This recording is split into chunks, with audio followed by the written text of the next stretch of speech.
Ayan, ito na po ang ating turf kanina. Natapos din namin bago umulan. Ayan. Bukas sa kabila naman kami mag-umpisa.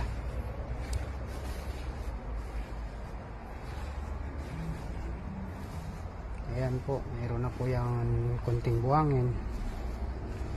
Ibabrasin na lang po yan.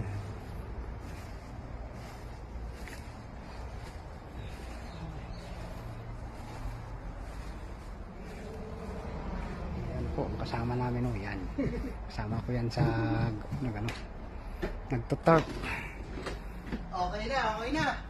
Pinapractice, sinasanay. Cutter.